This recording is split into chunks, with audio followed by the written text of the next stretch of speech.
Hello students of classes 9 and 10. Today we are going to take up and discuss a very important topic, that is active and passive voice. This topic is very important from both point of view. Every year a question, a sentence is being asked related to the topic. So in this video, I'm just going to revise the topic. Okay children, now let's take up whatever I'm going to discuss in the very beginning. I have already discussed in my previous video or the lecture, so I'm just trying to recall the rules that have to be applied for changing a sentence from active to passive and vice versa, that is from passive to active. Now just take up this sentence, Hari gave me a pen. Now this sentence is an active voice. Why? Because Hari is the subject and giving is the action which is being done. So verb, gave is the verb which is in past tense. Okay, whenever you're doing any kind of transformation, you have to keep two things in mind.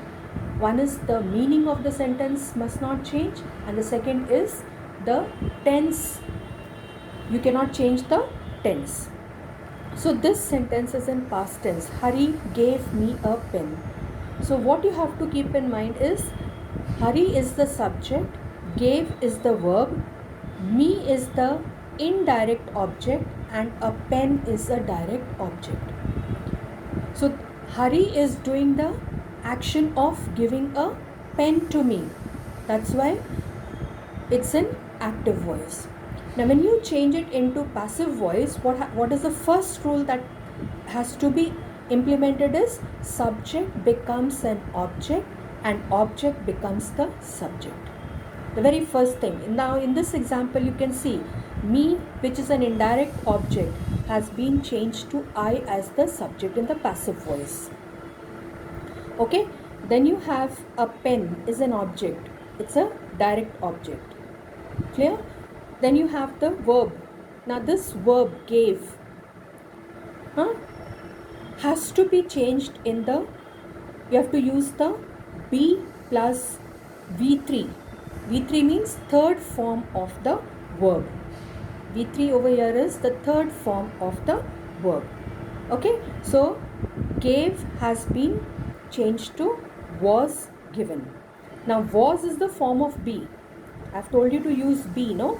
Be plus V3. So was is the form of be and given is the third form of gave.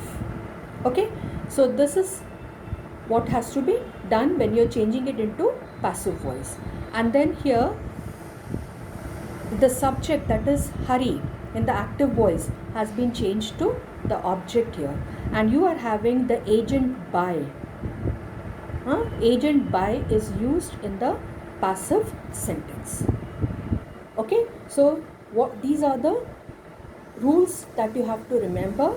Subject becomes the object and object becomes, here indirect object becomes the subject. Verb has to be changed and that should be changed into be plus V3 form of the, or third form of the verb has to be changed in the passive voice. Okay, so then now let's discuss tense wise changes. Now let's take up the present tense first. When you are dealing with present tense, you already know, you have learnt the tenses, and you know that each tense is divided into 4 subdivisions. Take for example present tense. It has simple present, present continuous, present perfect, and present perfect continuous. These are the 4 subdivisions of simple present form or present tense. Okay, but very important is that when you are changing from active to passive, you have to keep in mind that you cannot change into present perfect continuous tense. You can change it in the three other forms, that is simple present, present continuous and present perfect, but you cannot change a sentence into passive form with the verb in present perfect continuous form. Okay, now let's take up. Now if you are changing a sentence, if the verb is in simple present form, and you're changing from active to passive, you can use these words: is, am, are, plus the third form of the verb, main verb. Okay, now is you can use with third person, like he is, she is. Am you can use with first person, I am. Are you can use with the plural, that is they are. Okay, so this is what you have to keep in mind. You can use is and am. In the am you can use in the first person, with the first person. Is you can use with third person, but they should be in the singular. The subject has to be singular, and if the subject is plural, then you have to use are along with the main verb in the third form. Okay, then present continuous tense. Now continuous tense or progressive tense is in the passive voice being indicated by using the word being. The word being is indicating the continuous tense in the passive voice. So you can use is, am, are plus being plus V3, verb in the third form. Verb in the third form. And then present perfect. Present perfect you can use has or have. You can either use has or have. Present. Along with this goes been. So present perfect will be indicated by either using has been or have been and plus V3 form of the verb. Okay, and the last form of the tense, present tense, that is present perfect continuous tense. You cannot change a sentence with this form of the verb in the passive voice. Now let's take up past tense. Let's take up past tense. Now past tense also the same. We are having simple past, which is indicated by the use of was, were plus V3 form of the main verb. So he was. He was singular, I was. So this goes with first person and the third person in the singular form. They were, we were in the plural form. You are using were. Past continuous, you can use was or were, and along with this you have to use being, because being is used to indicate the continuous form or the progressive tense plus V3. Next is, and in this past tense also you have to keep in mind that you cannot change the tense. You cannot change a passive voice sentence using this tense, that is past perfect continuous tense. Now the last one is the future tense. Now future tense,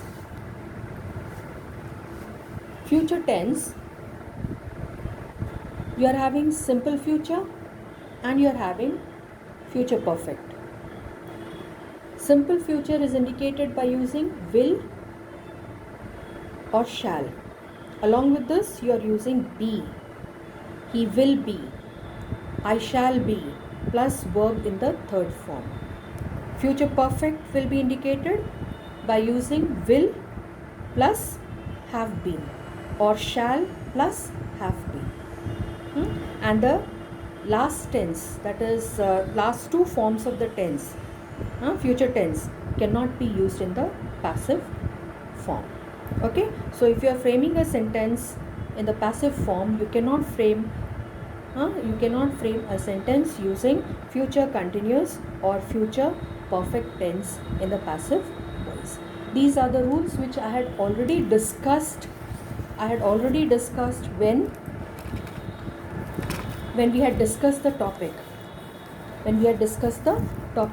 Now let us take up the examples.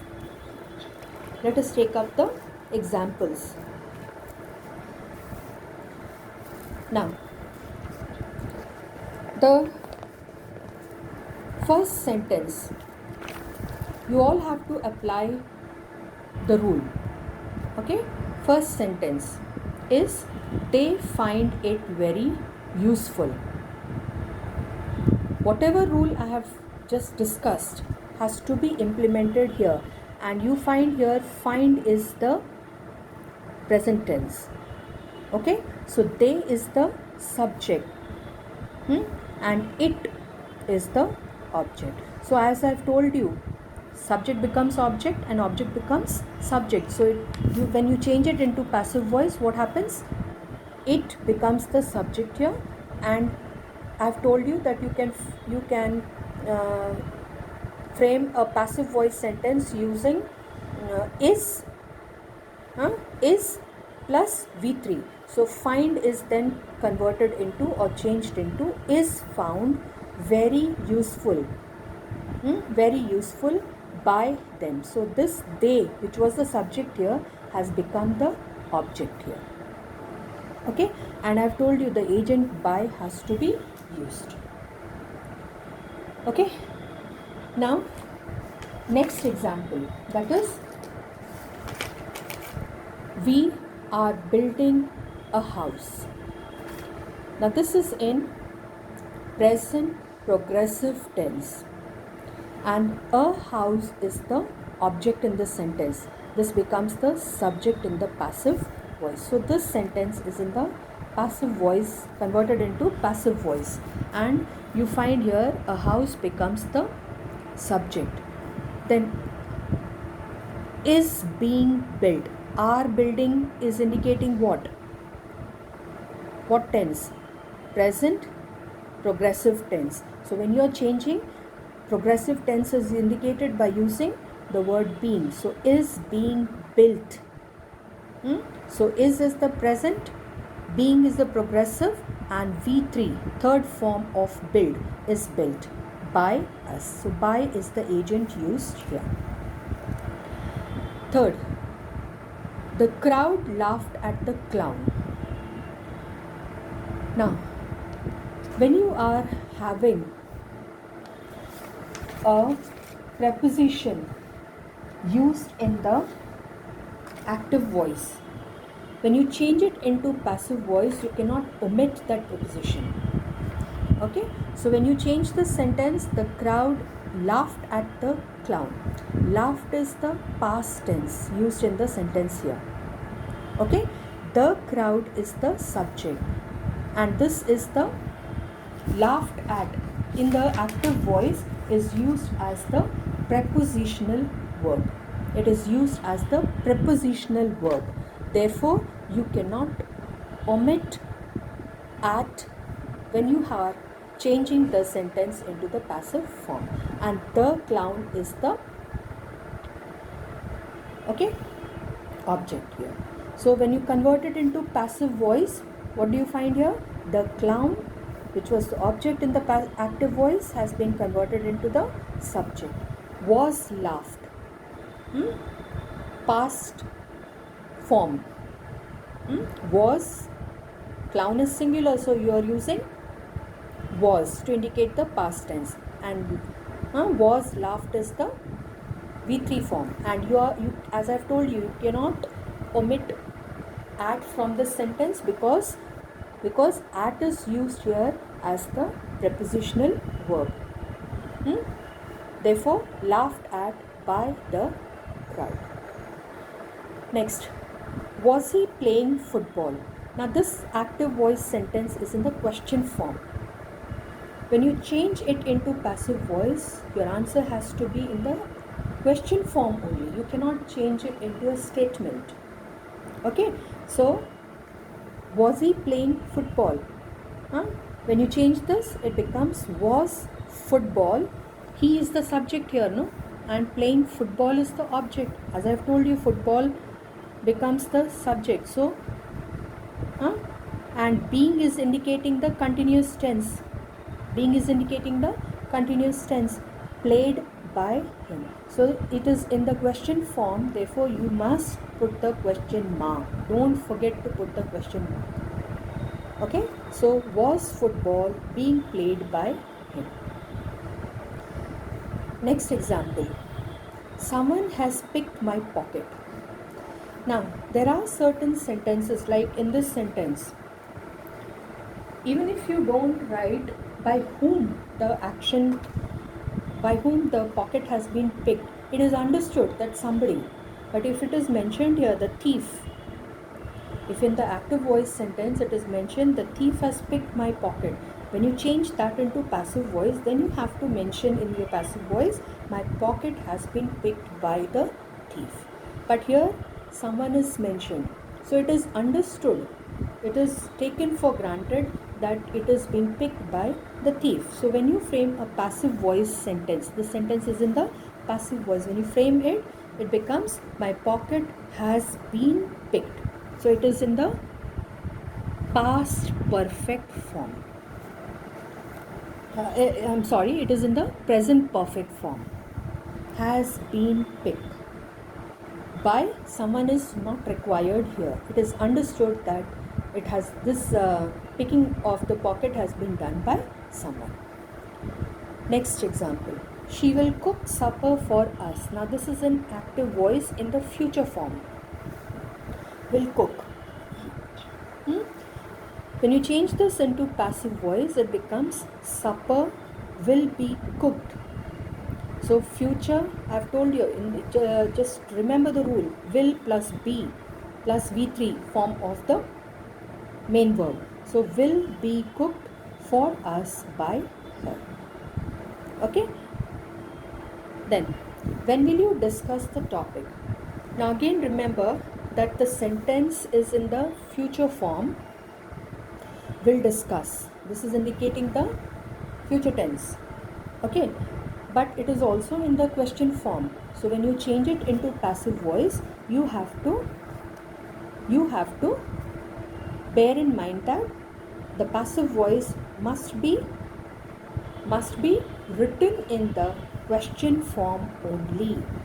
So the answer for this becomes, when will the topic be discussed by you? And then put the question mark. Don't forget to put the question mark. Next, now this is an example of an imperative sentence. There commands can be given, suggestions can be given, instructions can be given. So such sentences, like for example this, bring the keys to the room. Now this can be written beginning with, let the keys be brought to the room. Let the keys. Now you have to remember here, the keys is the object here, no? The imperative sentence is there, but somebody is the subject who is being asked to get the keys to the room. Okay, so when you begin the imperative sentence in the passive voice, you begin it with let the keys be brought to the room. Okay, or you can also write the keys should be brought to the room. So these are the two ways. You either begin with let, or you frame a sentence using should be brought. Okay, now this is only applicable for imperative sentences.